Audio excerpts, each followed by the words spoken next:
Hello and welcome to the channel. आशा करता हूँ आप और आपका परिवार दोनों ही घर में सेफ़ और साउंड होंगे। इस वीडियो में हम टिकटॉक के बिज़नेस सराउंडिंग्स को एनालाइज करने वाले हैं और इसके बिज़नेस पे क्या इम्पैक्ट पड़ने वाला है जो इंडिया रिसेंट कंट्रोवर्सी चल रही है। तो चलिए इसी के साथ वीडियो स्टार्ट करते हैं। तो आइए सबसे पहले ये समझ लेते हैं कि टिकटॉक क्या है। टिकटॉक एक video sharing social networking service है। टिकटॉक सभी यूज़र्स को इनेबल करती है एक क्रिएटर बनने के लिए और इनको इनकरेज करती है सो दैट वो अपने पैशन और क्रिएटिव एक्सप्रेशन को वीडियो के माध्यम से लोगों तक पहुंचा सकें। अगर आप यहाँ पे मेन एक्टिविटीज़ देखना चाहेंगे तो यहाँ पे lip syncing, short dance videos, comedy and talent videos हैं। टिकटॉक का मिशन स्टेटमेंट है to capture the world's creativity, knowledge and precise life moments directly from the mobile phone. अब इस जेंटलमैन के बारे में समझ लेते हैं। इनका नाम है केविन मेयर। ये करंटली टिकटॉक के सीईओ हैं और सीओओ भी हैं पेरेंट कंपनी बाइट डांस के। इससे पहले केविन चेयरमैन रह चुके हैं वॉल्ट डिज्नी के स्ट्रीमिंग बिजनेस के ऑलमोस्ट एक डिकेड के लिए।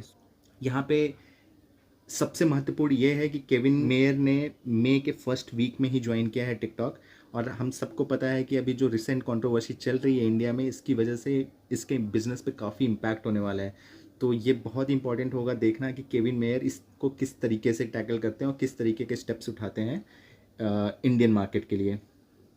इसके बाद हम ये समझ लेते हैं कि टिकटॉक की जर्नी किस तरीके से रही है। 2012 में मिस्टर जैंग यिमिंग, जो एक चाइनीज़ एंटरप्रेन्योर हैं, इन्होंने बाइट डांस नाम की एक कंपनी का फाउंडेशन किया।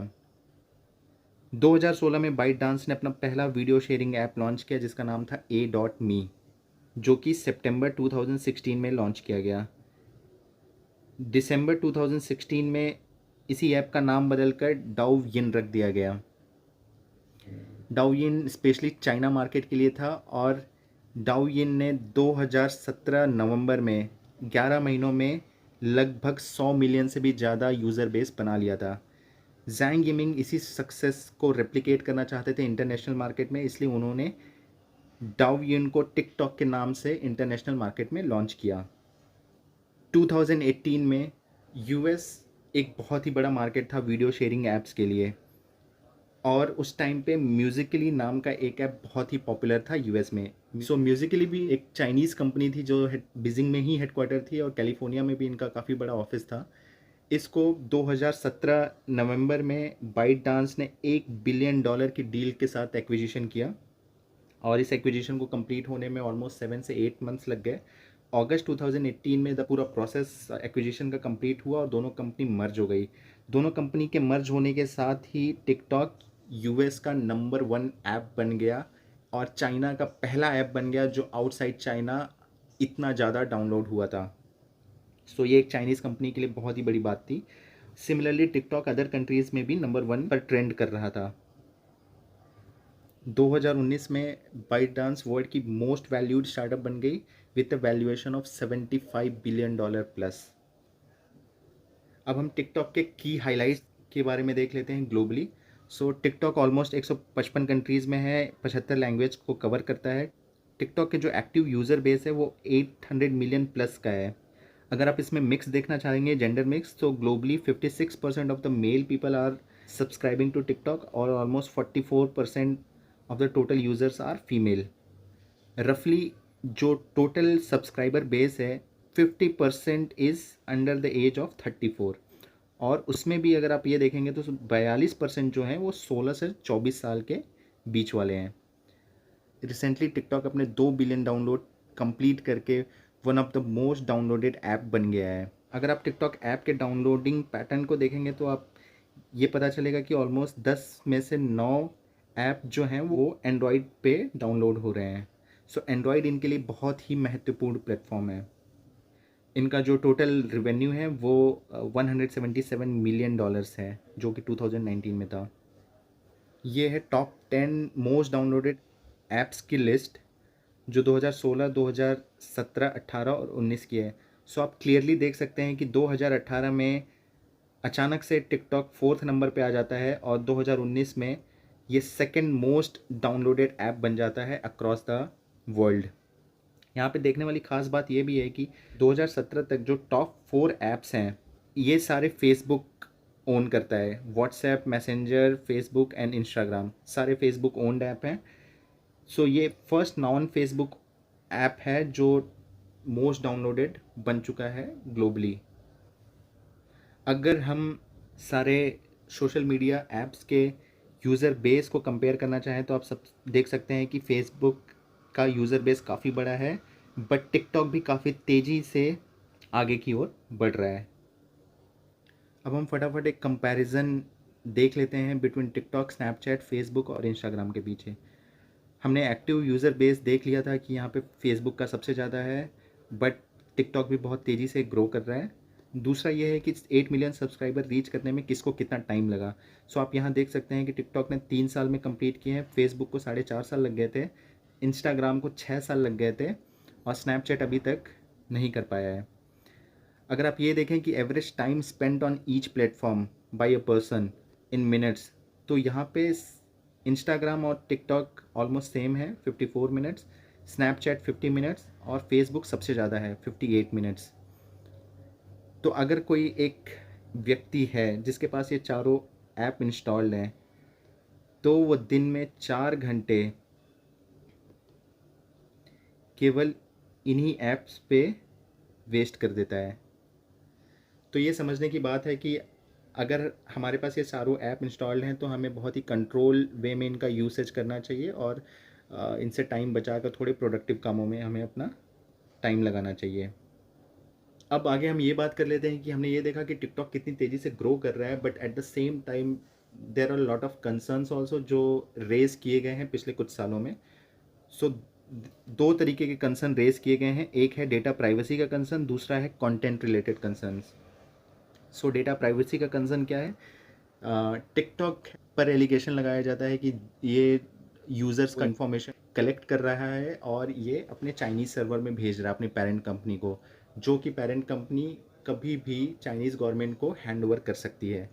इसके अगेंस्ट बाइट डांस ने हमेशा कहा है कि सिंस इसका जो सर्वर है वो आउटसाइड चाइना है और ये चाइना के सिक्योरिटी लॉ के एम्बिट में नहीं आता, परव्यू में नहीं आता है, सो इसे डेटा शेयर करने की ज़रूरत नहीं है। बट ये दुनिया में काफ़ी हर एक कोनों में ये कंसर्न कंटिन्यूसली उठ रहे हैं। अगर आप पास्ट में देखेंगे तो US navy, US army, Australian defence forces ने अपने ऑफिशियल मोबाइल फ़ोन्स में इस ऐप को इंस्टॉल करने के लिए बैन लगा दिया है। अगर हम कंटेंट रिलेटेड बैन्स की बात करें तो इसमें हमेशा एक्यूज़ किया गया है कि ये इनअप्रोप्रिएट कंटेंट को प्रमोट करता है, फॉर एग्जांपल पोर्नोग्राफी। सो 2018 जुलाई में इसे इंडोनेशिया में बैन कर दिया गया था, जो 8 से 10 दिनों के बाद बैन को वापस लिफ्ट कर लिया गया था। सिमिलरली बांग्लादेश में नवंबर 2018 में बैन कर दिया गया था, जहां पे टिकटॉक की टीम ने इस चीज़ों को रेक्टिफाई करके इस बैन को वापस हटवाने के लिए अपील की थी। यहाँ पे इंटरेस्टिंग ये है कि चाइनीज़ गवर्नमेंट ने भी टिकटॉक को वार्निंग भेजा और साथ ही साथ सारे सोशल मीडिया ऐप्स को 100 टाइप के कंटेंट्स की एक लिस्ट भेजी गई जो कि सेंसर्ड होंगे। और जैसा कि हम जानते हैं कि अप्रैल 2019 में इंडिया में भी ये 3 वीक्स के लिए बैन कर दिया गया था, जो बाद में बैन को लिफ्ट किया गया। इसके लिए टिकटॉक ने अपने सर्वर से काफ़ी कंटेंट डिलीट किया और साथ ही साथ इंडियन गवर्नमेंट को ये भरोसा दिलाया कि आगे से ये कड़ी कदम उठाएंगे। और साथ ही साथ इन्होंने बहुत बड़ा एजुकेशन प्रोग्राम भी लॉन्च किया इंडियन कम्युनिटीज़ के लिए, जहाँ पे ये रूरल एरियाज़ में स्किल डेवलपमेंट का काम करने वाले हैं। सबसे पहले हम ये समझ लेते हैं कि करंट सिचुएशन क्या है। पिछले कुछ दिनों में जो यूट्यूब क्रिएटर्स हैं, इन्होंने टिकटॉक क्रिएटर्स को काफ़ी आड़े हाथों लिया और सोशल मीडिया पर काफ़ी राइवलरी निकाली गई, जहाँ पे ये बोला गया कि टिकटॉक के जो क्रिएटर्स होते हैं वो क्रिएटिव नहीं है और ये जो कंटेंट है वो ईज़िली बनाए जा सकते हैं, जिस पर टिकटॉक के जो क्रिएटर्स हैं उन्होंने काफ़ी कड़ा रिएक्शन दिया और ये बात वहाँ से काफ़ी आगे बढ़ चुकी है। इसका एक इम्पैक्ट, सबसे बड़ा इम्पैक्ट ये है, आप ये देख सकते हैं कि प्ले स्टोर में इस ऐप की रेटिंग 4.5 से घटकर 1.3 हो गई है पिछले 2 हफ्तों में। ये एक बहुत बड़ा इंडिकेशन है कि ऐप की पॉपुलैरिटी कम हो रही है। अभी हम ये फटाफट देख लेते हैं कि टिकटॉक और इंडिया, इनका क्या रिलेशन है। जैसा कि हमने बात की 800 मिलियन प्लस फॉलोअर्स हैं टिकटॉक पर, जिसमें से 25% ऑलमोस्ट 200 मिलियन फॉलोअर्स इंडिया से हैं। इंडिया में जो जेंडर रेशो है वो 90% मेल है और 10% फीमेल सब्सक्राइबर्स हैं।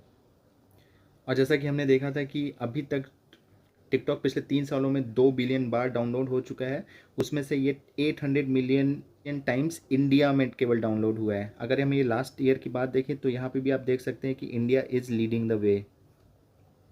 सो आप ये समझ सकते हैं कि India almost 43 to 45% of the total download in a year is coming from India. So India TikTok के लिए एक बहुत ही बड़ा स्ट्रैटेजिक मार्केट बनने वाला है। और इसका सबसे बड़ा महत्वपूर्ण कारण ये है, अगर आप इंडिया के पॉपुलेशन को एज वाइज कैटेगराइज करते हैं तो हम ये देखेंगे जो टिकटॉक की टारगेट ऑडियंस है जो 16 साल से लेकर 40 साल तक है। सो इंडिया में almost 64% of the population comes under TikTok target category. So ये देखना बहुत ही महत्वपूर्ण होगा कि टिकटॉक यहाँ पे किस तरीके के कदम उठाता है ये सब चीज़ों को कम करने के लिए, और किस तरीके से अपनी वापस इमेज को बिल्ड करता है। तो आई थिंक हमने आज काफ़ी बात कर ली टिकटॉक के बारे में। आई होप आपने काफ़ी कुछ सीखा होगा सोशल प्लेटफॉर्म के बारे में, और कुछ की नंबर्स भी आपने देखे जो आप यूज़ कर सकते हैं अपने डिस्कशंस में, अपने किसी कॉम्पिटिटिव एग्ज़ाम्स में या अपने किसी ऑर्डिनरी एग्ज़ाम्स में। तो thanks for patiently listening to me. I see you in the next video. आप मुझे कमेंट करके ज़रूर बताइए किस तरीके के वीडियो देखना आप पसंद करेंगे, सो दैट मैं अपने अगले वीडियोज़ में आपके सजेशंस को इनकॉर्पोरेट कर सकूँ। Thank you so much. Thank you.